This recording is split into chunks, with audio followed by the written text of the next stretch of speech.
Buenos días a todos y muchas gracias por acompañarnos.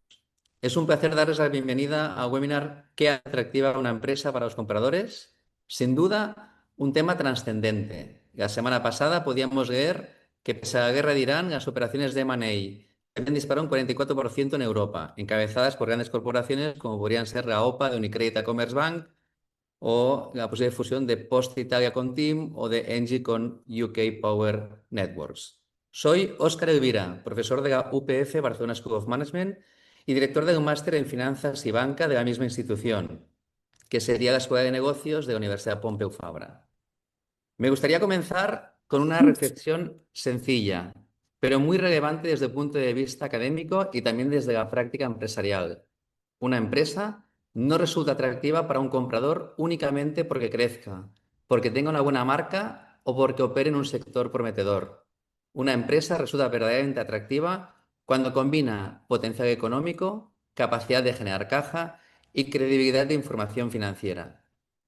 En los procesos de compra-venta a menudo se habla mucho de las expectativas, de las sinergias, del posicionamiento de los múltiplos y sin duda todo esto importa. Pero antes de entrar en discusión hay una cuestión previa, la confianza en los números. Porque ningún comprador serio adquiere solo una historia, adquiere una realidad financiera y una expectativa de realidad futura que debe estar sustentada en información sólida, coherente y verificable. Desde la perspectiva académica, el rigor financiero es una de las condiciones fundamentales.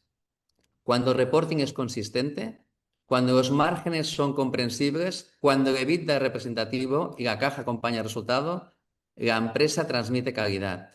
En cambio, cuando hay opacidad, ajustes poco claros, debilidades contables o falta de trazabilidad en la información, lo que aumenta no es solo la incertidumbre, sino que aumenta también el riesgo percibido por el comprador.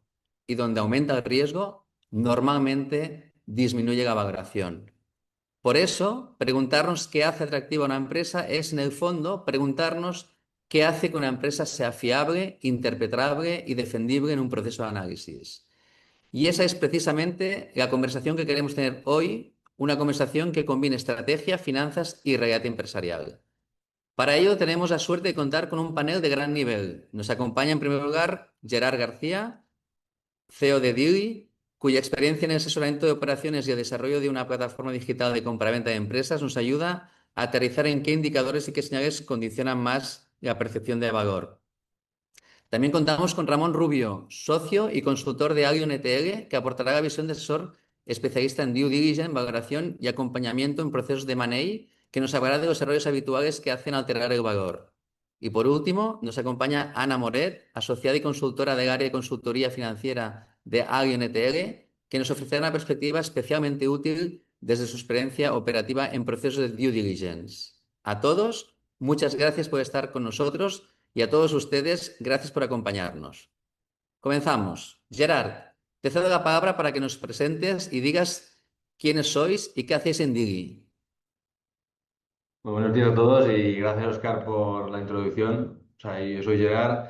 Lidero Dili es la primera plataforma independiente que trata de servir a este segmento que todo el mundo conocía previamente, bueno, siempre he conocido que son las pymes, pero en un mundo de la banca de inversión tradicional, pues nadie las estaba como sirviendo o ayudando a transaccionar, ¿no? Dili nació en un momento en donde el tema del relevo generacional ya era visible, pero cada vez, y es algo que hoy es un mercado más pequeño que mañana, pero más grande que ayer.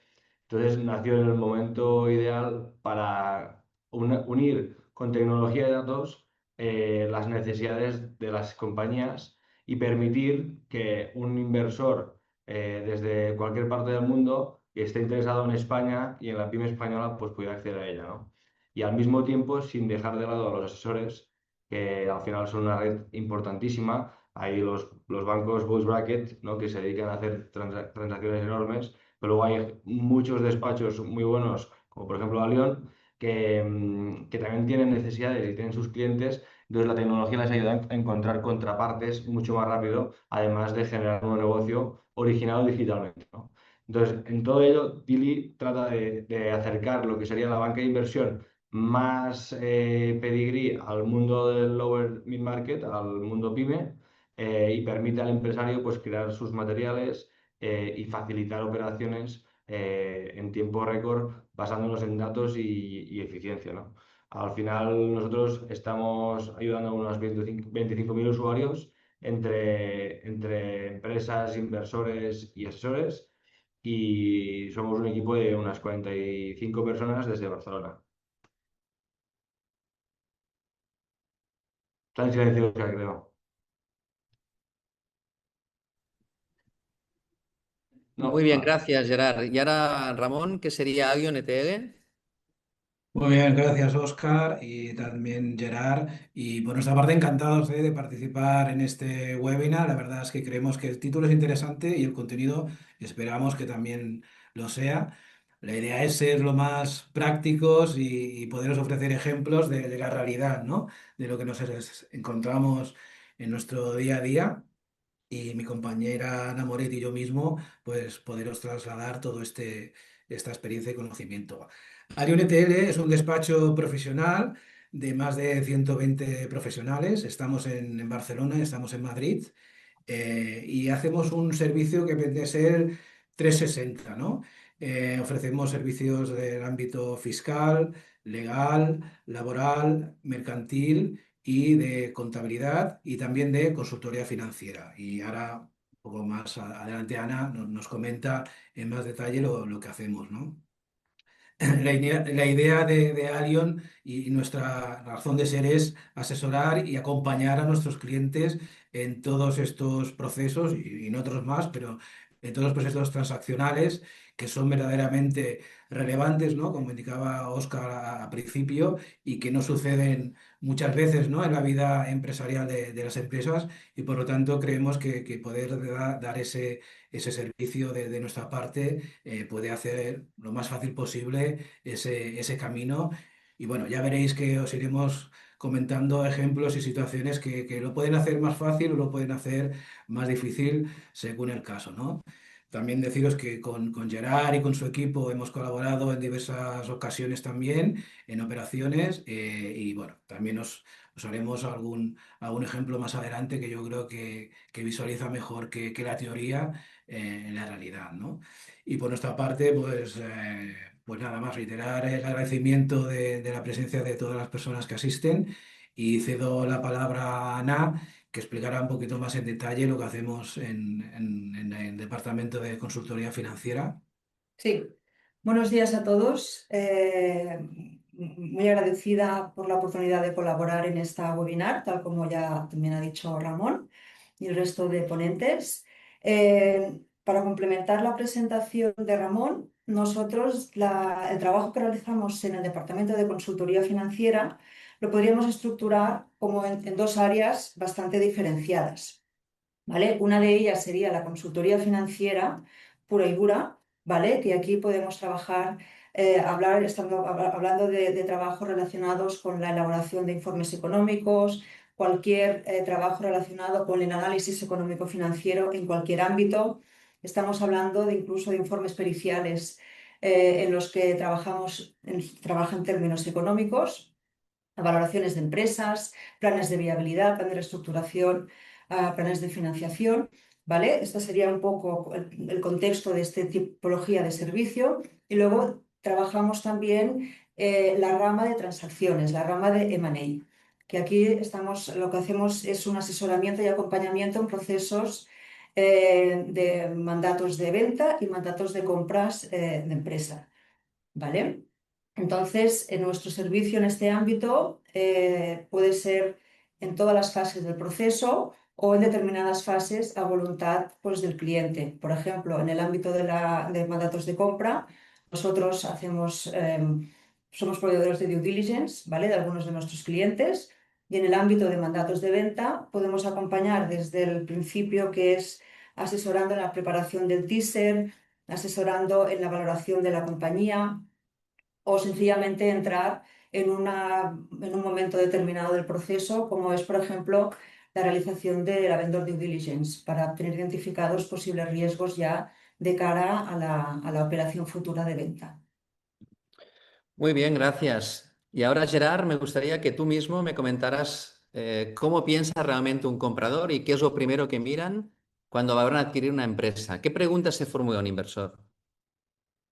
Pues a ver, yo creo que primero hay que pensar qué tipo de comprador, ¿no? O sea, nosotros trabajamos con 5 tipos de compradores: el industrial, el family office o la gestión del patrimonio familiar, el private equity, como tradicionalmente se conoce, el search fund, que ahora también hablaré de ellos, y luego gente individual, que suelen ser perfiles como directivos, que pues se han prejubilado, tienen ahorros, tienen red y pues deciden como ayudar con su experiencia en gestión o en diferentes experiencias en temas digitales o en temas más industriales o multinacionales, a que la pyme pues comprar y gestionar un proyecto para asegurar el relevo de esa compañía, ¿no? Y ayudarla en esa transición o a ganar más valor. Entonces depende mucho, o sea, hay 4 de estos que tienen un perfil primero y piensan de primeras a nivel financiero, y hay un perfil industrial que quizá piensa menos en la parte financiera y más en la parte industrial, como el nombre dice, ¿no? Y se fija en compañías por acceder a un nuevo mercado, acceder a un nuevo producto, o incluso he visto adquisiciones donde el industrial compra porque tiene tanto proyecto, le falta mano de obra, pues compra mano de obra o compra talento, ¿no? Entonces, depende del tipo de comprador, ¿no? O sea, pero pensando en que todo el mundo busca un retorno, al final no solo buscan los retornos como Ramón decía en su introducción o los números, y hay ciertas cosas que se miran, obviamente, en el mundo pyme estamos hablando de empresas desde 500.000 euros de facturación, por lo menos desde el aspecto de Dili, hasta la operación que se ha hecho, pues La facturar operación más que se ha hecho, grande, pues facturar más grande, eran 70 millones de facturación eran 70 aproximadamente. millones de facturación aproximadamente. ¿Me escucho doble? Me escucho doble. No. Que hay un eco. Sí.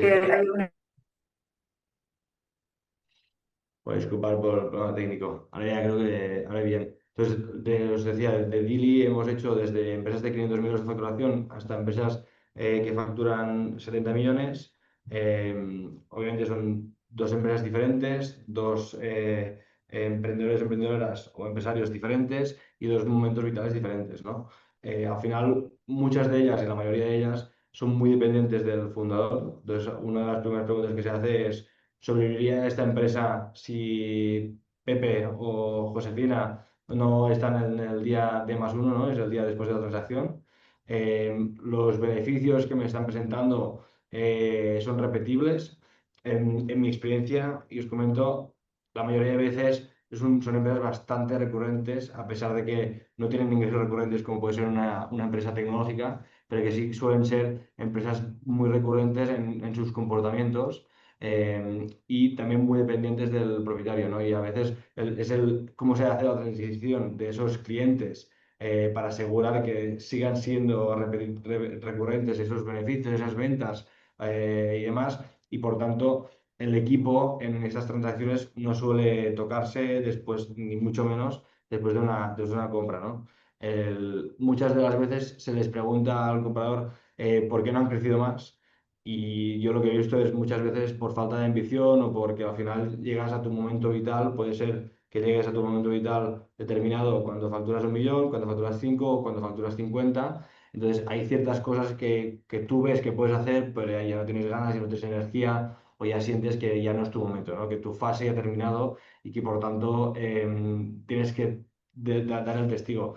Y lastimosamente no hay muchos hijos que quieran o hijas que quieran continuar el testigo, y todo esto genera, pues, lo que os comentaba al inicio, el relevo generacional, ¿no? Que es la mayor transferencia de patrimonio que existe hoy día, es el trasvase, ¿no? El cambio de propiedad de los propietarios actuales a los nuevos propietarios, que en mi modo de ver serán compradores muy financieros o compradores con mucha ambición, ¿no? Para hacer proyectos grandes desde pequeñas empresas, que al final son pequeñas empresas líderes desde cualquier pueblo de España y pueden servir a toda España, a todo el mundo, y se pueden crear proyectos muy interesantes, ¿no? Luego, ya entrando un poco más en detalle, cualquier comprador, una vez mira, le encaja tu compañía, la geografía, el producto, el equipo, etcétera, va a analizar la empresa desde 5 vertientes, ¿no? Desde la parte más financiera, obviamente, la parte comercial, para ver el tema de clientes, si cómo vendes, vas a ferias, no vas a ferias, te llaman.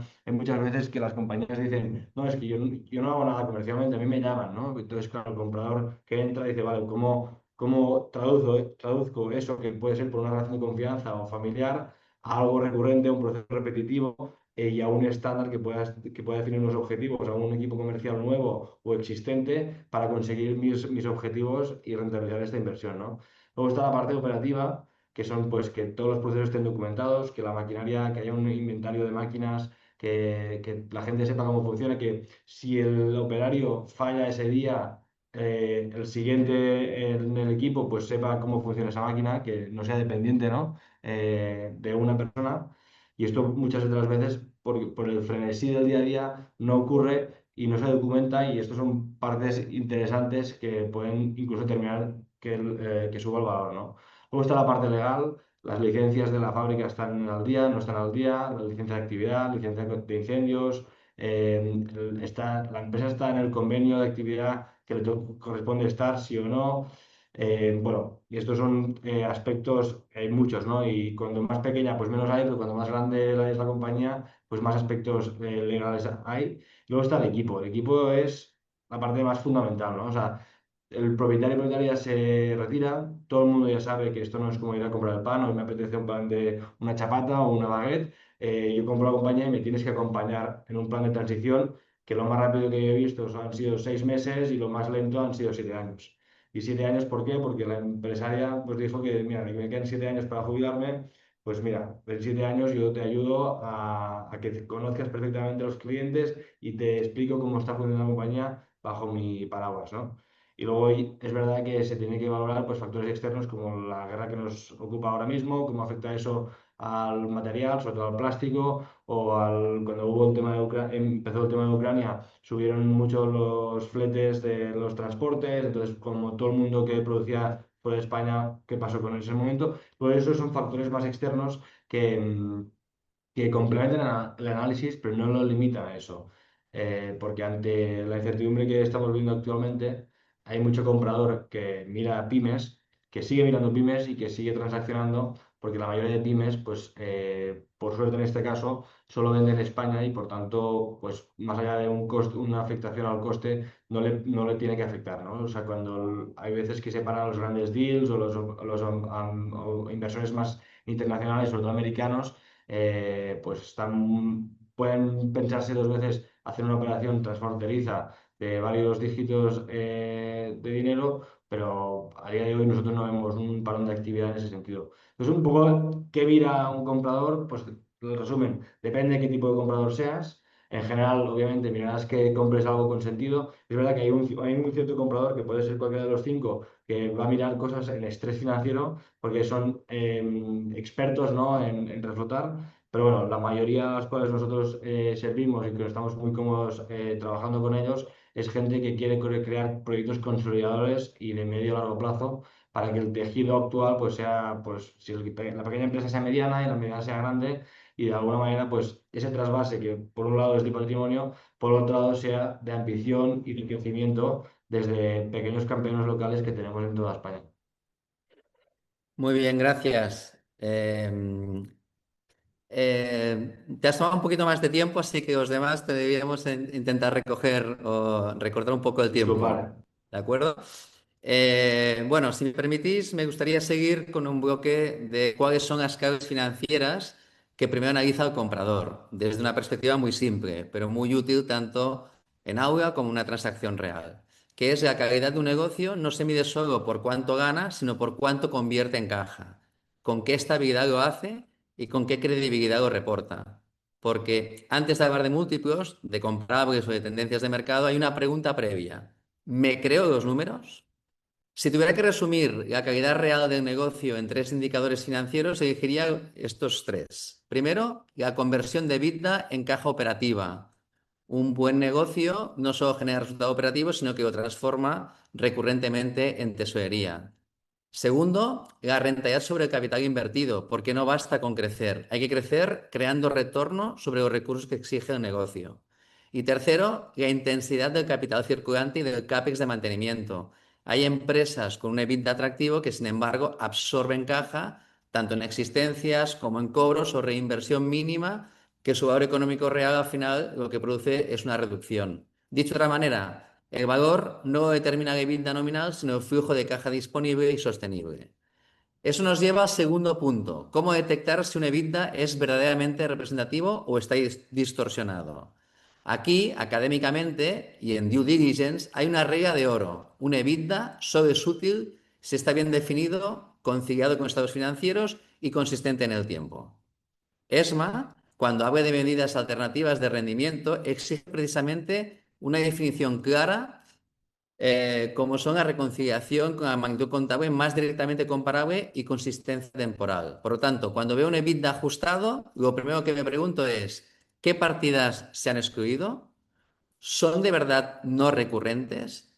¿Hay costes que deberían estar en explotación pero que se han capitalizado? ¿Se han desplazado gastos al balance? ¿Hay efectos de reconocimiento de ingresos que se adelantan al margen? ¿Y qué parte del ajuste se repite curiosamente todos los años?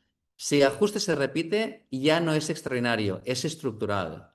En pymes, las red flags que más castigan a la valoración suelen ser bastante previsibles. La primera es la mala conversión en caja, un EBITDA razonable pero una caja pobre. La segunda es el capital circulante tensionado, clientes que pagan tarde, stock envejecido o necesidades crecientes de financiación del día a día. La tercera es la agresividad contable, ingresos reconocidos antes de tiempo o activación dudosa de gastos o deuda y compromisos poco visibles. Y la cuarta y muy importante es la dependencia excesiva de un cliente, de un proveedor o de una persona clave o de una relación vinculada. Ninguna de estas señales destruye necesariamente el negocio, pero sí aumenta la incertidumbre. Y la incertidumbre baja los múltiplos, endurece ajustes y ensancha el descuento aplicado por el comprador.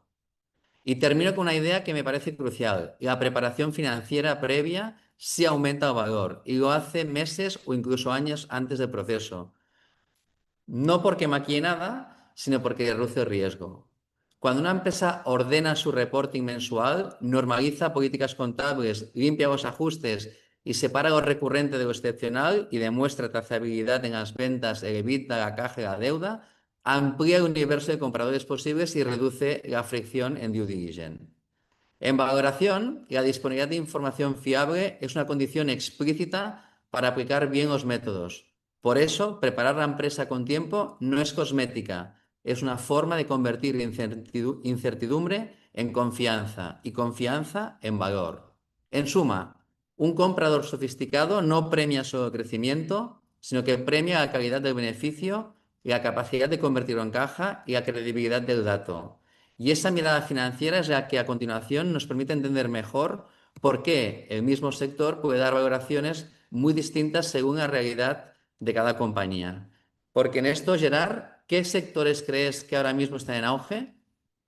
Yo creo, antes de esto, Oscar, un matiz, ¿eh? O sea, se utiliza el EBITDA porque el EBITDA es un poco, se ha entendido en el sector que independientemente de cómo gestiones el balance de tu compañía, el EBITDA, que es el resultado de explotación más las amortizaciones, va a explicar qué rentabilidad un poco de manera comparada con todo el mundo, independiente del sector y del tamaño, obtienes, ¿no? Del negocio. Por debajo del EBITDA, pues tienes pues, cómo has estructurado tu balance y tu capital y por tanto esto es una decisión más empresarial de cada uno. Por eso Mm. se utiliza como EBITDA, o se mira mucho el EBITDA, ¿no? Y la otra es que a mí me hace, o sea, has hablado de la información, que es muy importante la información. O sea, las empresas que bueno, hubo una empresa que se vendió un deal por 12 millones en 55 días y la clave fue que era una empresa muy bien documentada, con una información perfecta. Vino un industrial que también ayuda porque ya entendía el sector, entendía los números y fue todo súper rápido.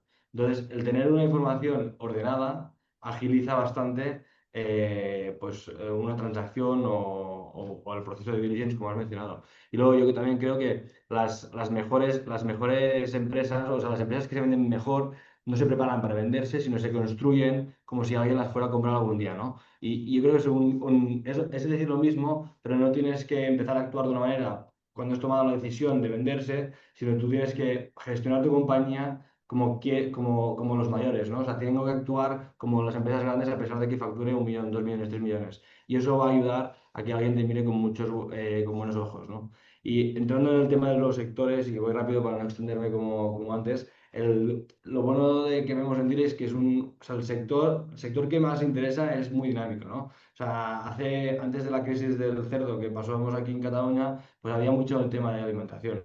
Luego esto se ha parado un poco, a pesar de que hubo un par de deals del sector ganadero, y y sí se interesa parar, ¿no? Y también quizás las empresas que quizás potencialmente han expresado el interés en venderse. Actualmente, mirando los datos desde diciembre, los sectores que hemos visto transaccionar con más actividad ha sido sobre todo en manufactura, tema de plásticos, independientemente de la subida de precios derivada del estrecho de Hormuz, ¿no? Y de la subida del precio del petróleo y demás. Temas, por ejemplo, de manufactura de productos, de educación o de mesas de escuelas, temas de producción básicamente, artesanales, packaging también, temas de cartón y de madera, palets, cosas dentro de la industria de manufactura son las que estamos viendo más. Pero al final yo creo que también es el tejido productivo de la pyme.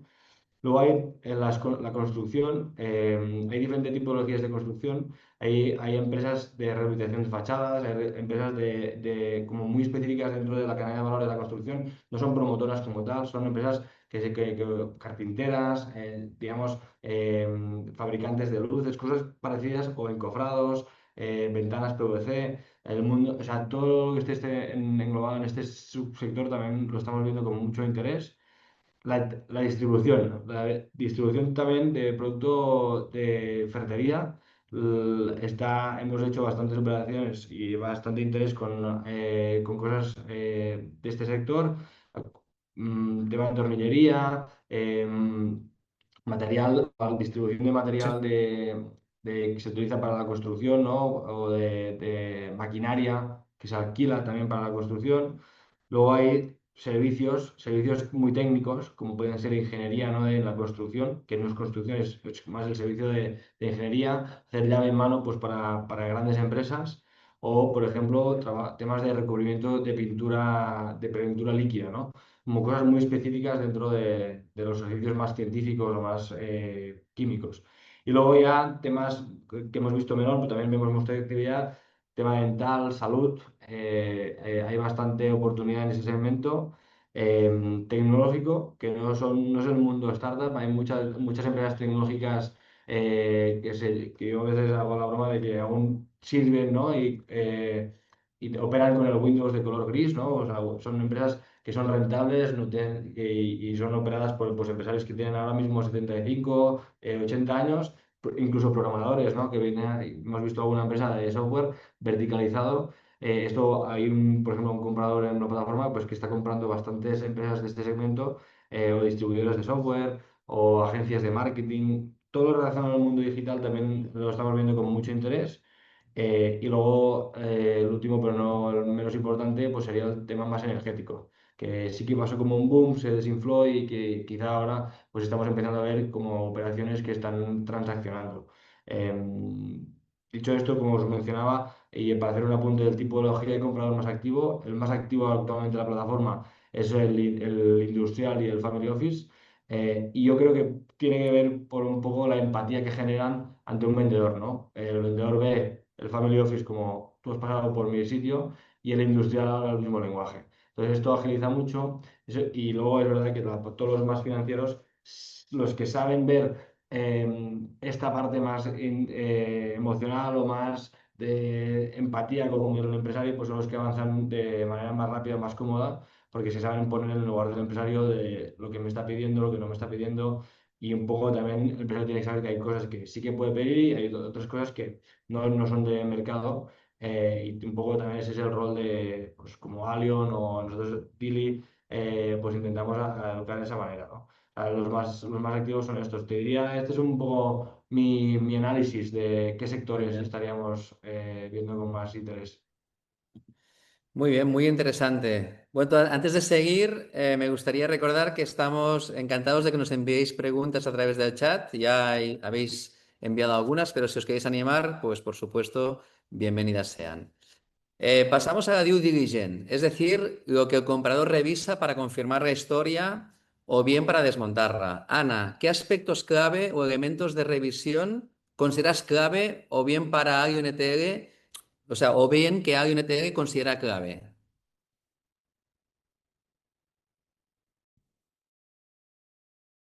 Estás muteada. Disculpa.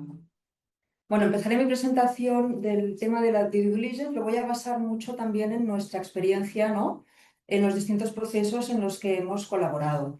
Lo primero que hay que enfocar bien y tener claro es lo que se busca, lo que busca el comprador exactamente con la due diligence, ¿vale?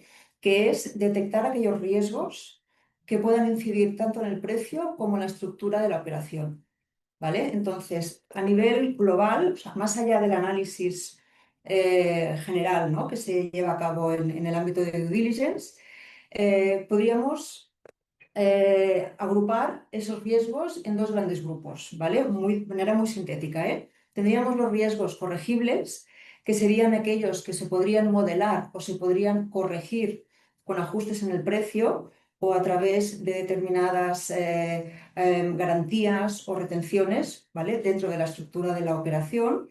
O tendríamos aquellos riesgos, ¿vale? Que sería mucho más difícil corregir o mitigar, que serían los que estarían directamente vinculados con el modelo de negocio o con el riesgo que se deriva de la capacidad futura de la empresa para generar valor en el futuro, ¿vale?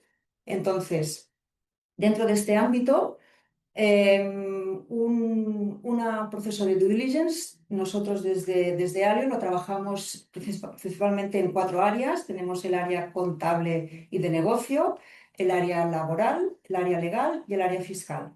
Un proceso de due diligence suele durar aproximadamente entre un mes y medio, 2 meses, ¿vale? Si el proceso sigue una evolución óptima, a veces se alargan un poquito más. Y básicamente se estructura en una primera fase documental, que suele ser al torno a 2 semanas, en el cual nosotros, a través de una checklist, solicitamos toda la información que se requiere de cada área para poder llevar a cabo el proceso de revisión. Entramos luego en una fase de revisión y al final se entrega un informe de conclusiones en el cual nosotros desde Alio trabajamos ese informe aglutinando las cuatro áreas en un mismo informe, ¿vale? Lo hacemos así porque creemos que aportamos mucho valor al comprador, porque es la manera de ver la transversabilidad de determinados temas o ítems que pueden salir en el proceso desde las distintas áreas que se han analizado. Por ejemplo, estamos hablando de operaciones con partes vinculadas, ¿no? Es un tema que va surgiendo de manera recurrente en los procesos de revisión.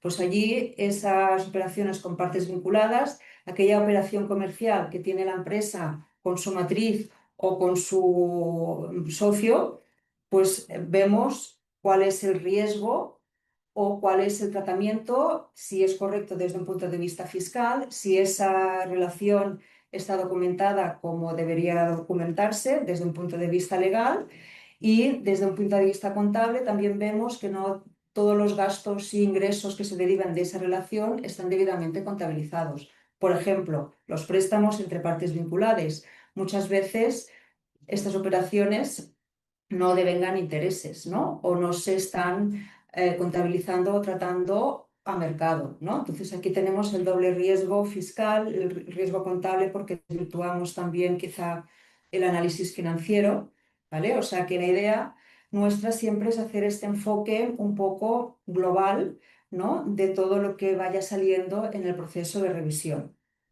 Entonces, dicho esto, nuestro punto de partida para poder hacer un alcance y definir un adecuado alcance del proceso de revisión de DIU es la LOI, ¿vale? Todas las condiciones económicas que se puedan haber ya acordado entre las partes en el contexto de la LOI, que es este acuerdo no vinculante en el cual pues, ya se define normalmente el precio, se definen las variables que pivotan en el cálculo de ese precio y además se define una estructura más o menos proyectada, ¿no? de lo que tiene que ser la operación de compra-venta.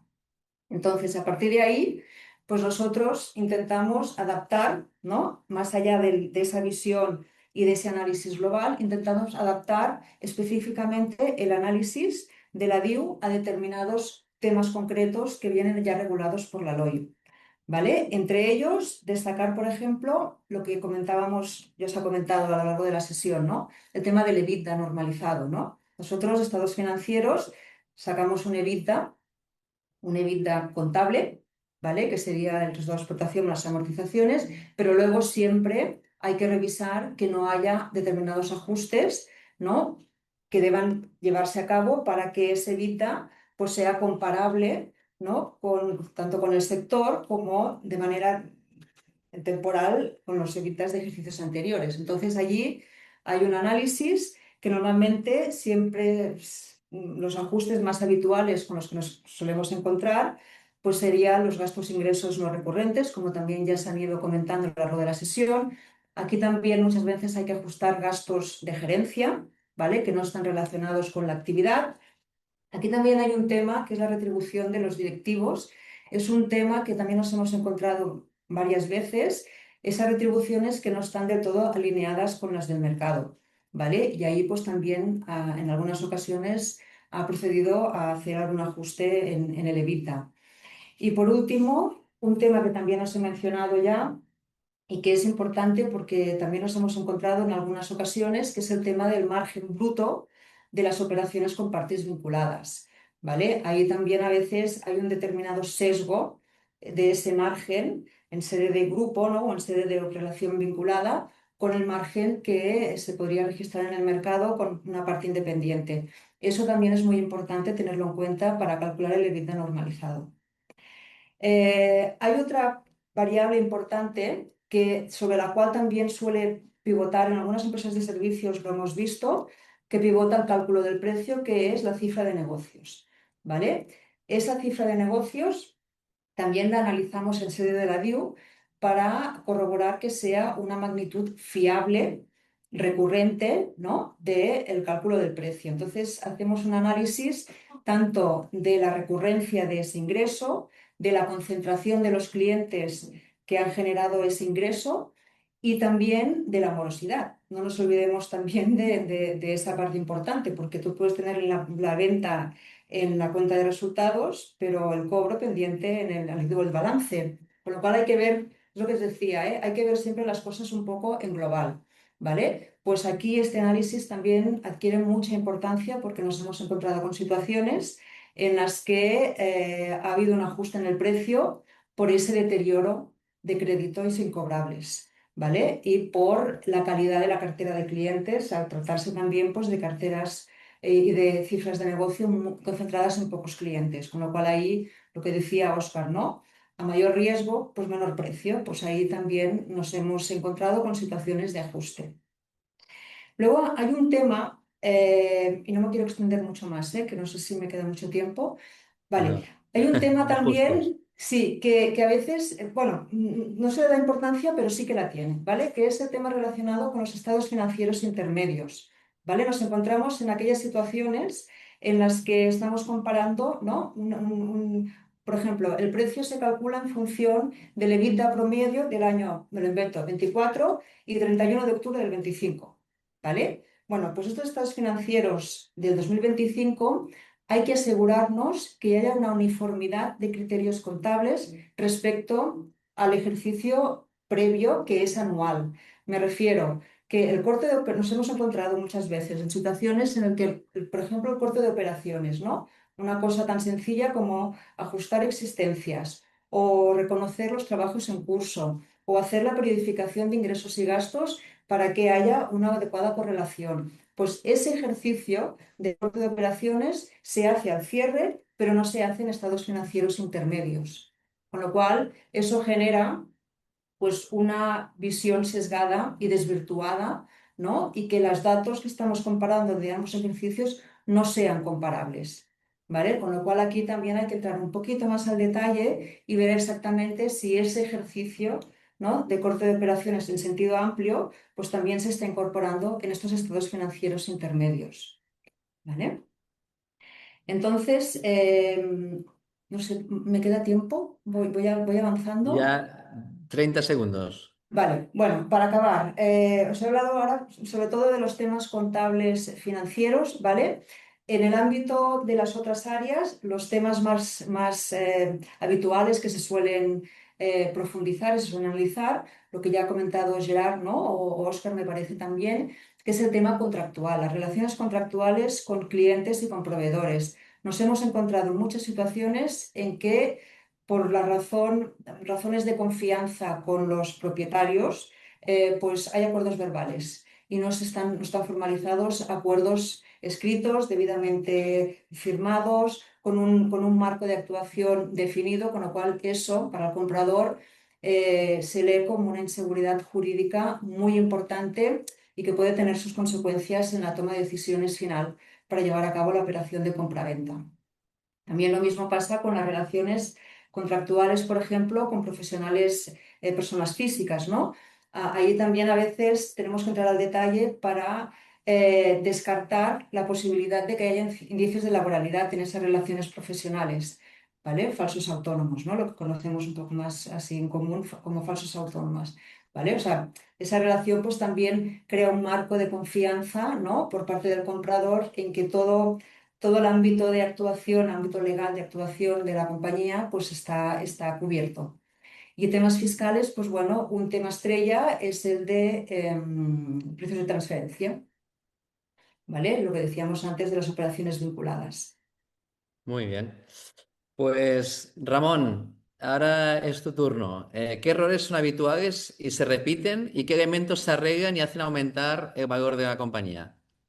Muy bien, estupendo, Oscar. Intento ajustarme. Voy a decir cinco. Es verdad, como hemos comentado, que cada operación es diferente, pero he querido seleccionar cinco en concreto que yo creo que pueden, bueno, ejemplificar lo que nos hemos encontrado. El primer error o aspecto, si le damos la vuelta, puede generar mayor valor es, primero, definir la estrategia. Se ha hablado anteriormente, ¿no? En que es importante prever y planificar y pensar. Yo creo que esta es una parte fundamental y hacerlo de forma serena, tranquila, con calma y saber qué es lo que se quiere vender. ¿Es el 100%? ¿Es el 50%? ¿A quién se quiere vender? ¿A quién no se quiere vender? Decíamos, hay inversores industriales, family office, inversores más financieros. ¿En qué momento el timing y el calendario es importante? Por lo tanto, yo creo que esto es una reflexión que a poder ser, y tenemos algún ejemplo de bueno, alguna empresa que está planificando un poco la jubilación, ¿no? de las propietarias y, bueno, se han anticipado y le estamos ayudando a hacer ese camino de forma tranquila, pero bueno, a ir avanzando, ¿no? Ese es el primer punto que yo creo es importante. Y aquí un pequeño tip y es, también es muy bueno, dado que es una operación altamente confidencial, el darle un nombre y en clave, ¿no? Y un proyecto, y esto lo hace muy bien Gerard y su equipo en Dealing, ¿no? Que siempre dan un nombre, pues será Proyecto Everest, Proyecto París o Proyecto el que sea, ¿no? Pero yo creo que es importante porque si no siempre hablas aquello que tal, que la venta. Entonces, yo creo que eso es algo no menor. Segundo tema, la preparación. La preparación yo la distinguiría en tres conceptos que han ido saliendo, ¿no? Pero que yo creo que vale la pena repetir. Uno es toda la preparación financiera documental para tenerlo todo bien estructurado, bien analizado, bien documentado, que se pueda presentar de forma ágil, solvente, seria y planificada. Nos hemos encontrado, como decía antes Ana, situaciones que no hay ese documento suficientemente claro, incluso en temas societarios relevantes, ¿no? de alguna empresa. Segundo tema dentro de este punto es personal clave, es decir, el fundador muchas veces, ¿no? Es decir, ver de qué manera se va a transicionar, si realmente hay un segundo o varios a bordo que puede continuar las operaciones, etcétera, ¿no? Y tercero, es un tema también que puede ser complejo o no, y es pensar en qué estructura societaria, si por ejemplo el vendedor tiene una sociedad holding o no la tiene, la quiere hacer, si dentro de esa empresa que es industrial hay una nave y tiene que estar dentro o tiene que estar fuera en otra sociedad. Entonces, planificar de forma razonada y razonable qué se va a vender y cuándo se va a vender, desde dónde se va a vender, es también relevante. Ese era el segundo. En esto nos hemos encontrado, pues también situaciones que lo tenían muy bien estructurado y en otras que por razón de que era una buena oportunidad para la venta, pues a lo mejor no estaba tan bien estructurado, pues el coste fiscal a lo mejor ha sido más elevado del que se pensaba que podía ser. Pero bueno, le compensa el hecho de poder haber hecho la operación rápida y bien. Tercer tema, ir de la mano de un especialista, sea un despacho pues, como nosotros o hay otros, por supuesto, que le puede ayudar en esto. Esto es una anécdota porque hace poco tuvimos una reunión nosotros estábamos en la parte de una empresa que se vendía, ¿no? Del comprador, y lo segundo que nos dijeron, lo primero fue, hola, ¿cómo estáis? Y lo segundo es, estamos encantados de poder hablar con vosotros porque hay alguien que nos entiende al otro lado, que hablamos el mismo idioma y podemos trabajar de forma coordenada. Después llegaremos a un acuerdo o no, ¿no? Pero creemos que es importante tener a alguien que conozca este tipo de operaciones que no son fáciles y que, como no se van a hacer probablemente una o ninguna vez en la vida, es importante ir de la mano de especialistas, ¿no? Quinto tema, perdón, cuarto tema, disponer de una valoración sólida y razonada. Muchas veces aquí nos encontramos es que el vendedor, pues lógicamente valora siempre mucho lo que quiere vender y le da un múltiplo de vida o una valoración pues muy, muy elevada. Y en eso yo creo que hay que buscar una posición que sea win-win, que sea razonable y que permita también. Probablemente a veces aquí en los asesores tenemos que hacer un poco de abogado del diablo, ¿no? Y bajar a la realidad esa pretendida supervaluación que puede tener una empresa. Por lo tanto, yo creo que eso es uno de los temas que también hay que aterrizarlo bien, ¿no? Y no generar pues falsas expectativas a veces. Y quinto, nos hemos encontrado también que es muy interesante poder hacer no una due diligence, sino una vendor due diligence, es decir, de parte del que va a vender, hacer una revisión previa y es una pre-due diligence si queréis, porque en empresas que sobre todo no, pues no están acostumbradas a hacer temas de auditoría y de estar estructurados de esta forma, ayuda mucho a identificar cuáles esos riesgos que comentaba Ana que pueden surgir después o podrían surgir después y poderlos resolver muchas veces de forma ágil y fácil, ¿no? Ahí nosotros hemos tenido más de una experiencia en una en concreto, en una vendor due diligence para un grupo industrial relevante y después vino pues una de las Big Four, ¿no? A hacer la due diligence del comprador y la verdad es que, bueno, aparte de que no salió ningún ajuste relevante, pero fue mucho más ágil y más cómodo para las partes el poder llegar a una buena entente, ¿no? O sea, que recomendar el vendor due diligence. Y si me permite, bonus. Una última recomendación que creo que puede ser interesante es que estamos hablando mucho de números, de economía, y es súper importante, pero al final el que compra, el que vende la empresa son personas. También nos hemos encontrado en que en alguna situación el propósito y el enfoque y de qué manera se va a dar continuidad a esa empresa coincida con los valores que pueden tener pues, los socios fundadores y algunos que también se quedan en la transición, ¿no? Por lo tanto, yo creo que también hay que saber alinear ese propósito más intangible que le da sentido a toda la operación. Entonces, bueno, estos son los 5 más uno, que he ido Muy un poco bien, rápido, Oscar, pero bueno, para muy hacer bien, el tiempo y muy hasta bien. ahí. Gracias, te has ajustado bien. Y para cerrar el proceso, me gustaría saber quién hace qué y cómo se evita fricción, fugas de valor.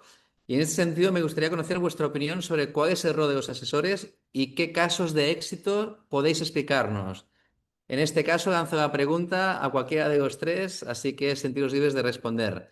Vale, deberíamos tener unos 5 minutos, que es lo que nos permitiría llegar a las 2 de la tarde, que era la hora prevista para acabar. Entiendo que acabaremos con un pequeño retraso, pero para tener tiempo para las preguntas. O sea, por ahí muy rápido, o sea, Dili nunca ha pretendido ser un asesor más. O sea, en España tenemos mapeados y existen alrededor de 10.000, 12.000 firmas que asesoran perfectamente a sus clientes. Y lo que queríamos es dar una herramienta para que tanto empresario, inversor como asesor pudieran operar, ¿no? Por un lado, el empresario que pueda, si quiere, prepararse para salir al mercado. Por otro lado, el comprador que ya no tenga que conocer a alguien, conozca a alguien para que le presente empresas, sino que desde internet, bueno, en Dili, y puedas hablar directamente con propietarios o con asesores que tú no tienes por qué conocer, que tienen mandatos de venta a los cuales te interesan, porque al final tú seteas tu tesis y te van llegando propuestas en ese sentido y asesores que ayudan a sus clientes a transaccionar de manera más rápida porque llegan a un universo de potenciales compradores mucho más rápido, ¿no? Eso por un lado. Y luego hay muchas operaciones que nosotros tampoco ni hacemos los contratos ni hacemos los due diligence. ¿Por qué? Porque ya hay expertos como Alion que lo hacen perfectamente. Entonces lo que hace Dili es despachar, ¿no? oportunidades de asesoramiento a cualquier comprador o cualquier empresa que levante la mano, ¿no? Y esto ha pasado en diferentes ocasiones y justamente con ellos y es el empresario o empresaria o el comprador compradora el que termina eligiendo qué asesor de los tres que recomienda la plataforma termina eligiendo, ¿no? Y ha habido algún caso de éxito, de hecho hablaba Ramón de la importancia de la vendor due diligence, hubo un grupo transitario, bueno, una empresa transitaria que decidió decir, oye, voy a hacer una vendor porque quiero ordenar mi casa antes de, ¿no? Y entre las propuestas que se recibieron una de ellas era Avid Consultores, que era el nombre antiguo de Alion, ayudaron y pues ayudó a que la venta pues fructificase mucho mejor, ¿no? Luego recientemente, el año pasado creo que fue Noana, un Sí, grupo familiar que es Wish Mobility, pues compró Autocars Esteve y una de las propuestas que recibió de hacer la diligencia compradora pues fue la de Alion y que la ayudaron perfectamente. Y luego yo creo que posteriormente han seguido teniendo un contacto sí, sí, con la sí, compañía y demás. O sea, es una forma exacto. de generar nuevo negocio para esos asesores también. Sí, sí, y aquí ampliando un poco lo que comentas de esta operación que tuvimos recientemente. Aquí sí que es verdad que también el papel del asesor, ¿no? Que decimos, el papel del asesor más allá de todo el expertise técnico, ¿no? Que podamos tener, también hay una parte muy importante que es esta parte soft, ¿no? Que también ha ido saliendo a lo largo de la presentación, que es esta parte de acompañamiento y empatía, ¿vale? En este cliente en particular, ¿no? En esta deal que hicimos de Autocares Steven, sí que es verdad que aquí sí que tuvimos que hacer un acercamiento y un acompañamiento porque los procesos de due diligence son procesos que son intrusivos, son intensivos. Para la empresa target, tener que pasar este proceso también les genera un cierto estrés porque tienen que liberar parte de su trabajo habitual para centrarlo pues en aportar información, en dar explicaciones, ¿vale? Entonces, ese componente también es muy importante. ¿Vale? Y ese componente nosotros, en el caso de la parte asesora que estamos haciendo las due diligence, lo tenemos que tener muy en cuenta con las empresas que trabajamos, pero también a veces hay que tener esa parte también desarrollada y tenerla en cuenta desde el punto de vista del comprador. O sea, porque al final estamos trabajando con el vendedor y asesorando al comprador, ¿no? De determinadas decisiones que debe tomar a partir de los resultados que nosotros extraemos de las due diligence, ¿vale? Con lo cual, ya creo que es importante, ¿eh? Está el rigor técnico, está el expertise en ese ámbito, pero también está esa parte que somos personas, ¿no? Y que bueno, pues también hay que ponerlo en valor. Muy bien. Pues muchas gracias a todos los ponentes por sus aportaciones y antes de abrir el turno de preguntas, me gustaría cerrar con una breve reflexión final. Si algo pone de manifiesto contexto actual es que la profesionalización financiera ha dejado de ser una ventaja opcional para convertirse en una condición cada vez más necesaria. Durante mucho tiempo, muchas pymes han podido crecer apoyándose en una intuición del fundador, en la cercanía al cliente, en una fortaleza comercial del negocio. Y en muchos casos eso ha funcionado. Pero cuando la empresa entra en el radar de potenciales compradores, inversores o financiadores, ya no basta con que el negocio sea bueno. Hace falta además que sea comprensible, ordenado y defendible desde un punto de vista financiero. También hemos visto hoy que la transparencia y la calidad del reporting no son elementos puramente formales, son factores que impactan directamente al valor real de la empresa. Por eso, una de las ideas más importantes que me gustaría subrayar es que la preparación financiera no empieza cuando la empresa decide venderse, empieza mucho antes. Y ahí el papel de la educación ejecutiva es fundamental. Formar directivos y empresarios para entender mejor sus estados financieros, para interpretar la lógica del comprador y para anticipar las exigencias de una operación corporativa no solo mejora la gestión cotidiana, sino también aumenta la probabilidad de éxito cuando llega el momento de abordar la transacción. En otras palabras, las operaciones de compra-venta exitosas no suelen improvisarse, se preparan y se preparan muchas veces meses o incluso años antes, mediante mejores prácticas de gestión, mejor información y mejor formación. Y ahora sí, si les parece, abrimos el turno de preguntas de los asistentes. En este sentido, he visto que podríamos seleccionar al menos una pregunta para cada uno en función del tiempo, porque son ahora las 2 de la tarde. Y me parece que la primera pregunta ha sido para Gerard, ¿no? Que dice, me gustaría preguntar a Gerard si las empresas de retail como las tiendas de alimentación, fruterías, charcuterías, tienen fácil o difícil mercado y de qué depende. Vale, pues mira, justamente ahora desde hace poco hay un cliente que está mirando mucho el tema de charcuterías, ¿no? Porque hay un potencial en agregar toda la parte de gestión de stocks a nivel más digital. Entonces te diría que una charcutería en sí, una frutería. Lo bueno de todo esto, la parte positiva es que son negocios que la mayoría de gente paga al contado, con tarjeta, con efectivo, y por tanto son obviamente, generalmente conocidas como bastante generadoras de caja. Y luego es con márgenes muy reducidos, va a ser un negocio más de volumen. Y el comprador que en cuestión que lo está definiendo, pues lo que trata es de agrupar y hablaba ya de una empresa que tenía varias paradas, pero a partir de ahí ir comprando diferentes paradas. Entonces, en ese sentido, sí que veo que es un sector interesante con mercado. El potencial de lo que yo he estado viendo es mal en la gestión digital del stock y de la producción. Y luego también la parte positiva es que son pues generadores de caja. Individualmente, pues puede ser como conocida lo que se dice un autoempleo, si forma parte de un pack, no más de un grupo, pues sí que puede tener potencial. Y lo bueno de todo esto es que es un sector de la alimentación, que pase lo que pase en el mundo o aquí en España o a nivel político o lo que sea, todo el mundo compra y come fruta y carne. Por tanto, te diría que sí que hay mercado. Muy bien. Y una pregunta para Ramón. Dice, en nuestro caso, negocio, empresa familiar, fundada en los años 60, segunda generación familiar, a la tercera generación, casi no llegan las empresas. Esta es la razón para que la venta de todos nuestros activos. Señalar que hablo de una empresa de venta y distribución de material de construcción, abonos y biomasa en Andalucía. Gracias, Oscar. Dos cosas, si me permites. La primera es, de las preguntas que haya, si no da tiempo a responder a todas, lo haremos posteriormente y encantados de que contacte con nosotros cuando quieran, porque ya ha pasado la hora.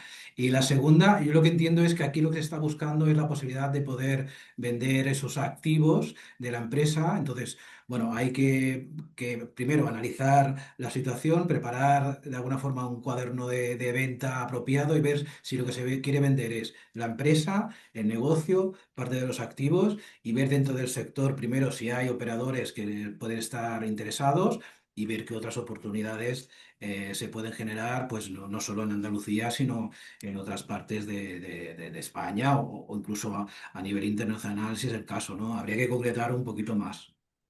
Muy bien. Y para Ana, ¿hasta qué punto la concentración de clientes puede modificar el precio final de una operación? Pues tengo el micro, ¿eh? Sí. Bueno, pues la verdad es que puede ser una limitación importante en el valor final de la transacción. Por ejemplo, si la cartera está concentrada, aquí lo primero que tendríamos que ver, ¿no? es ampliar un poco más el ámbito de análisis y ver si la concentración en esos clientes, si esas relaciones comerciales con esos clientes están bien documentadas y están soportadas con unas relaciones contractuales como Dios manda, ¿no? Que no se trate además de acuerdos verbales, con lo cual aquí ya la recurrencia casi casi es un riesgo inminente, ¿no? Porque claro, si te cae un cliente, ¿no? Cae un cambio de propiedad, se te cae el cliente y se te puede caer el 40%, 30% de la cifra de negocios. Con lo cual, ese es un riesgo, ¿vale? Que a priori solamente la recurrencia, pues puede llegar a serlo o no, sino que hay que intentar abrir un poco más el análisis. Pero sí que es importante tenerlo en consideración como un riesgo en el precio de la operación. Muy bien. Y finalmente, a uno de los tres, hay una pregunta específica. Dice, me interesaría saber qué múltiplos sobre EBITDA se manejan en función del sector. ¿Os atreveríais a darnos algún dato o que tengáis ahora en mente o tengáis claro sobre qué sectores y qué múltiples? ¿O preferís dejarlo para preguntas específicas que os hagan directamente? No, yo diría, nosotros publicamos bastante de manera recurrente lo que observamos en la plataforma y creo que es una cosa que publicamos en redes que se puede mirar y por sector un poco las Ujú. medias de las valoraciones. Dependerá mucho también, pero el mundo PyME se valora de manera inferior a las transacciones que suelen anunciarse en los periódicos, pero por un principal motivo, porque la persona que paga 20 veces por una multinacional, lo que está pagando todo aquello que no tiene la pyme y por tanto la pyme no puede pagarse a 20 veces, ¿no? Es un negocio normalmente que no crece, que crece a 5 o 10%, muy dependiente de un cliente, como mencionaba en la pregunta que ha respondido Ana, sin procesos, sin un ERP, sin un equipo comercial, el empresario o la empresaria hace todo. Entonces no ha delegado y por tanto todo depende de él, ¿no? Es el key man risk. Por eso las mismas las valoraciones pues suelen ser más ajustadas en el mundo pyme, que es las magnitudes que decíamos. Pero a nivel más de múltiplos, nosotros ya lo publicamos y os animo a escribirnos a hola@daily.es y preguntar por ello o comunicarnos, o sea, mirar en las redes que ya lo vamos publicando, creo que es de manera trimestral o semestral, el informe de actividad y de valoraciones, que ahí tenéis todas las referencias, más agregadas por sector. Muy bien. Bueno, pues si os parece bien, intentando ser lo más acotados al tiempo, muchas gracias a los tres, muchas gracias a los asistentes al webinar. Ha sido un placer ser el moderador de este webinar. Así que esperamos vuestras preguntas y bueno, un abrazo virtual desde Barcelona. Muchas gracias, hasta luego. Gracias, Gracias a saludos. todos.